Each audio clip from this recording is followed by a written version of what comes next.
Hello friends, welcome to my channel. Today's topic is safe laparoscopic cholecystectomy, the basic concept. We all know safety is always the first priority everywhere and for everyone. We all know surgical safety checklist. Please follow the surgical safety checklist. For safe cholecystectomy, proper pre-operative evaluation and preparation is very much essential. Thorough history and complete clinical examination is necessary. You should ask, is it just an biliary colic, an acute cholecystitis, or a chronic cholecystitis, or a biliary pancreatitis? How long is the history of acute cholecystitis? Is there any previous episodes of pain? On examination, you should see for scars in upper abdomen and at umbilicus. You should see for fever, anemia, tenderness and guarding in right upper quadrant. You should see for hepatomegaly, ascites, or palpable gallbladder. You should have a good assessment of comorbidities and proper optimization. You should take a proper history of comorbidity like diabetes, hypertension, COPD, asthma, seizure, and history of ischemic heart disease, angina. You should have a proper pre-anesthetic evaluation to find out the ASA class. You should take proper history of any drug intake like antiplatelets, anticoagulants which are relevant, and you should know whether the patient is a normal risk patient or patient had added risk for surgery due to comorbidities. And after this, patient should be well optimized in relation to the comorbidity for the elective cholecystectomy. Coming on to blood investigations, before surgery, one should have at least 10 gram per deciliter hemoglobin. We should see whether TLC is raised or not. We should confirm whether platelet count and INR are normal or not. In liver function test, elevation of AST and ALT indicates active hepatitis. Raised alkaline phosphatase indicates obstruction in the biliary tract.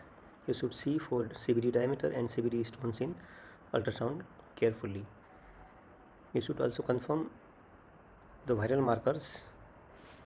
The basic parameters to see in ultrasound are the number, size and site of calculi in the GB lumen, GB wall thickness, whether it is normal, or if it is thickened, is it uniformly thickened or asymmetrical thickened, which suggests carcinoma gallbladder or in some case xanthogranulomatous cholecystitis.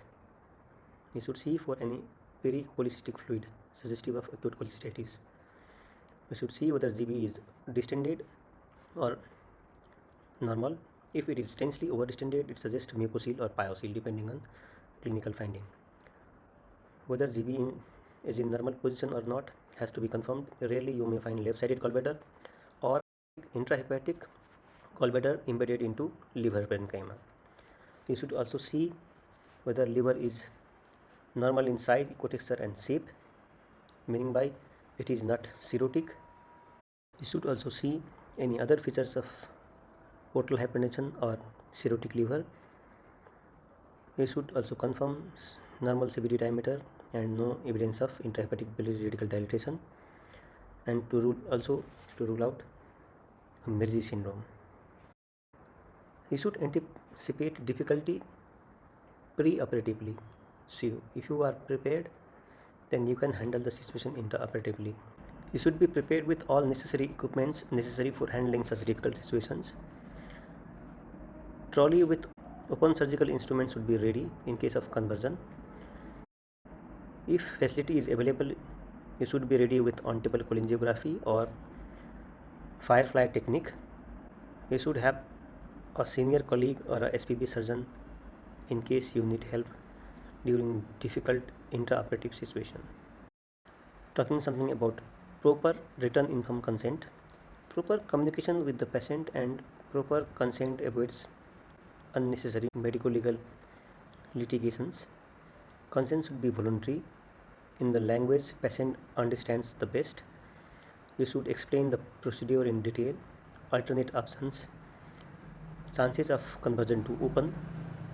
You should explain all the possible complications of the procedure and its management plan in case if happens.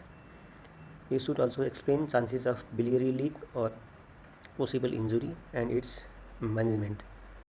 General anesthesia with good muscle relaxation is necessary for unrestricted smooth surgery. Avoid spinal anesthesia which lacks muscle relaxation, and due to respiratory excursion it is very difficult during surgery.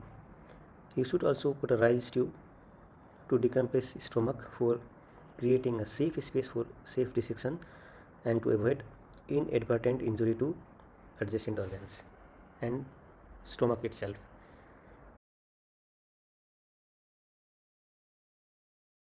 A surgeon should have proper surgical training, that is residential training. Knowledge of biliovascular anatomy is essential. Follow safe and standard steps during surgery.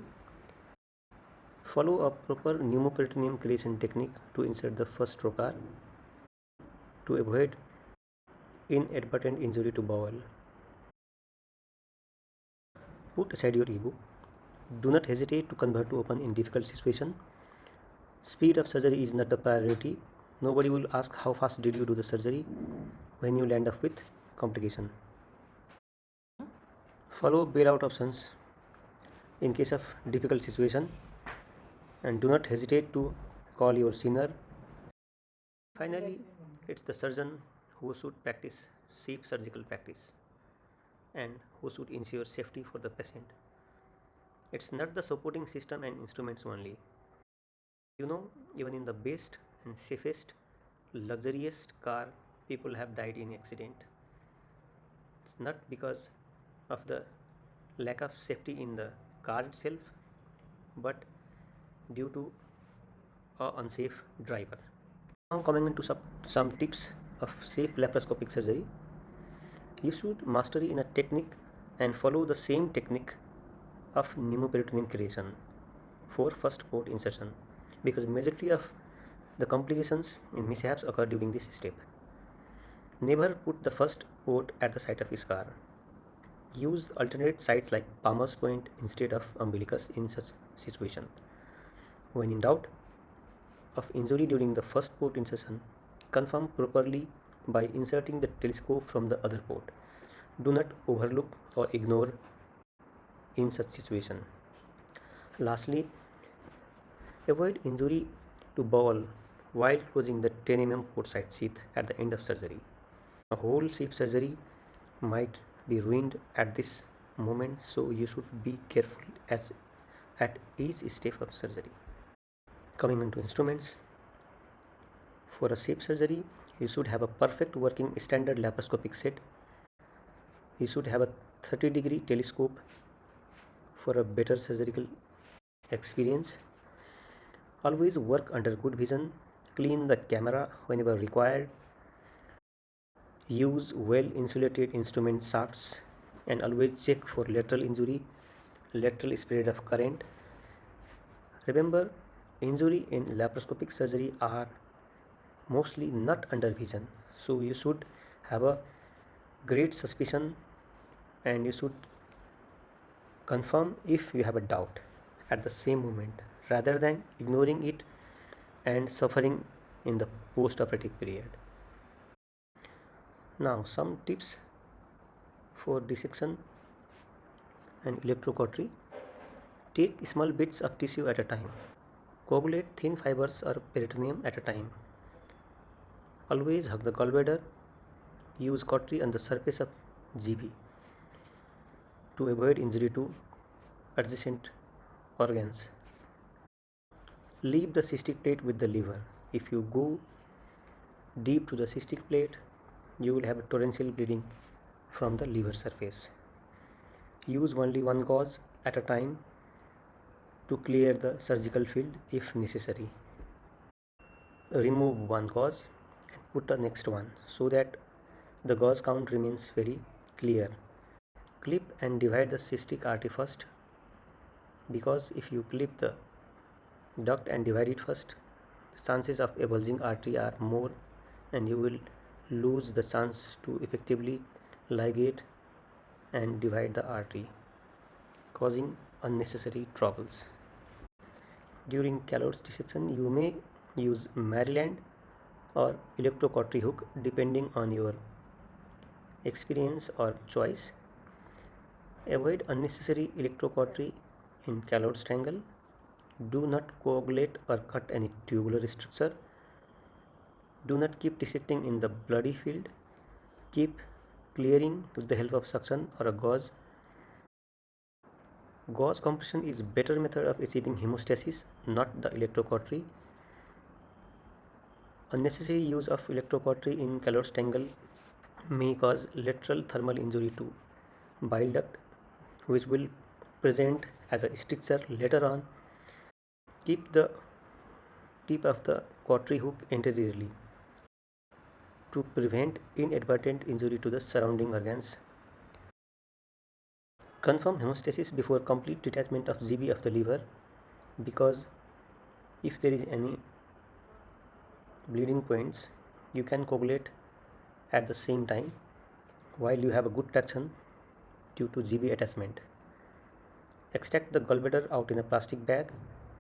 It is recommended that GB should always be extracted in a plastic bag to avoid spilling out bile and stones, thereby preventing port site infection. And in some missed cases, like in cases of incidental gallbladder cancer, port site metastasis can be prevented by removing gallbladder in the plastic bag. Retrieve all spilled out stones if it occurs during dissection. Do a saline lavage at the end if bile or pus is spilled out. Aspirate the fluid completely. Do not forget to remove the gauze if used during dissection. Routine drain placement is not recommended. After extracting the specimen, cut open the GB and see for the mucosa, wall thickness and number of stones. Communicate with the relatives that the surgery was successful, or inform if there was a difficulty along with the complication anticipated. Do not forget to show specimen and stones to relatives.